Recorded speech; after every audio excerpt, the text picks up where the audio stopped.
Les anuncio el Santo Evangelio según San Marcos.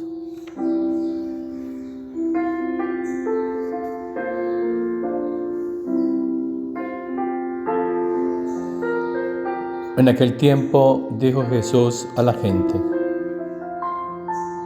el reino de Dios se parece a un hombre que echa simiente en la tierra. Él duerme de noche y se levanta de mañana.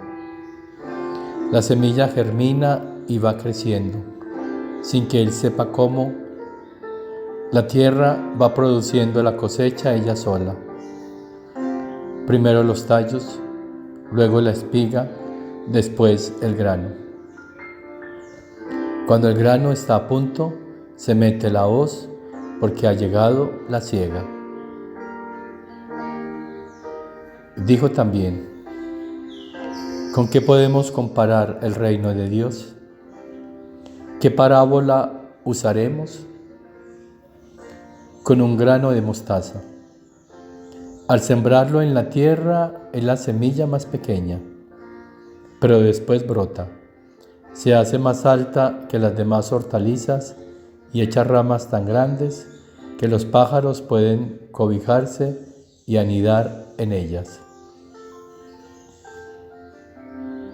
Con muchas parábolas parecidas les exponía la palabra, acomodándose a su entender. Todo se lo exponía con parábolas, pero a sus discípulos se lo explicaba todo en privado.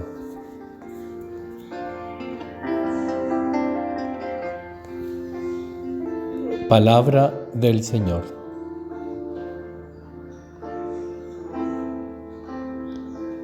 ¿A qué se parece el reino de Dios?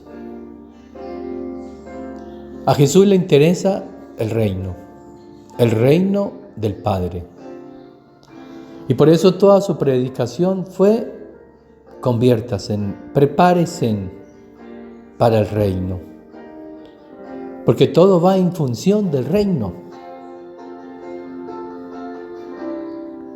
Y por eso a sus discípulos les explicaba todo en privado. Se necesitan dos condiciones indispensables para poder entender, para recibir la explicación de lo que es el reino y cómo prepararnos para el reino. Ser discípulo de Jesús, es decir, postrarnos a los pies de Él, que es nuestro Maestro, para recibir su enseñanza. Es la primera condición. Escucharlo solo a Él y solo su voz.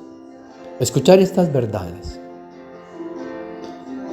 Entender que nosotros no sabemos nada y que por lo tanto tenemos que dejarlo todo para que, postrados a los pies del Maestro, escuchemos estas verdades, las guardemos en nuestra mente y en nuestro corazón, y ellas harán el resto. Y la segunda condición es que era en privado, es decir, en intimidad con Él, en oración, en contemplación, en meditación.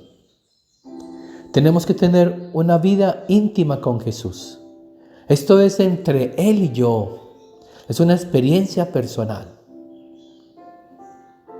En oración, en contemplación, meditando, rumiando, como lo hizo María la Magdalena. Se postró a los pies del Maestro. Y qué santidad la que el Señor le participó. Pues hoy el Señor nos está explicando en privado lo que significa el reino de Dios.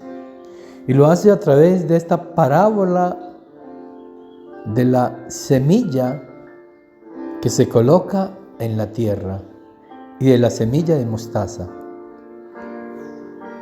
Aquí está el misterio del fiat, el misterio de la palabra de Dios pronunciada desde el principio hasta el final. Aquí están los tres fiat, hágase. Está el fiat de la creación. Jesús, el Padre, el Espíritu Santo dijeron fiat. Y todo se hizo, el fiat creante. La semilla es esa creación de Dios. Él está recreándonos en nuestro interior. Está pronunciando una vez más el fiat de la creación. Está poniendo su palabra, su semilla en nuestra alma. El segundo fiat es el fiat de la redención, que lo ha pronunciado María. Y por eso tenemos que unirnos nosotros a María, para decirle sí a Dios, hágase en mí según tu palabra. Y entonces se va a recrear en nosotros el fiat de la redención. Es decir, se sembró, luego se metió la hoz, se preparó para el gran fruto. Y es el tercer fiat, el fiat de la santificación, que lo pronunció Luisa. Y por eso tenemos que unirnos al sí de Luisa, para decirle sí a Dios. Y entonces la herencia del Padre se nos dará. ¿Y cuál es esa herencia? El reino de Dios. Un reino de Dios que se llega a Él por medio del conocimiento y de la vivencia de la voluntad de Dios. Por eso Jesús nos lo enseñó a pedir en el Padre Nuestro. Hágase tu voluntad como se hace en el cielo, en la tierra, para que venga tu reino. Aquí está el misterio del fiat en estas parábolas. La creación, la redención y la santificación. Eso es el reino, eso es lo que compone el reino. Dejarnos formar, crear por Dios, liberar, preparar, redimir, salvar y luego recibir la santificación por medio de su divina voluntad. Son tres voces, son tres palabras que deben de estar incorporadas en nosotros. La palabra de Dios, fiat creante, la palabra de María, fiat que redime, y la palabra de Luisa, fiat que santifica. Eso nos llevará a ser parte del reino de los cielos. Y la bendición de Dios Todopoderoso, Padre, Hijo y Espíritu Santo, descienda sobre ustedes, sobre sus familias, sobre las almas del purgatorio y permanezca para siempre. Dale, Señor, el descanso eterno y brille para ellas la luz perpetua. Descansen en paz. Amén. Las almas de los fieles difuntos, por la misericordia de Dios, descansen en paz. Amén.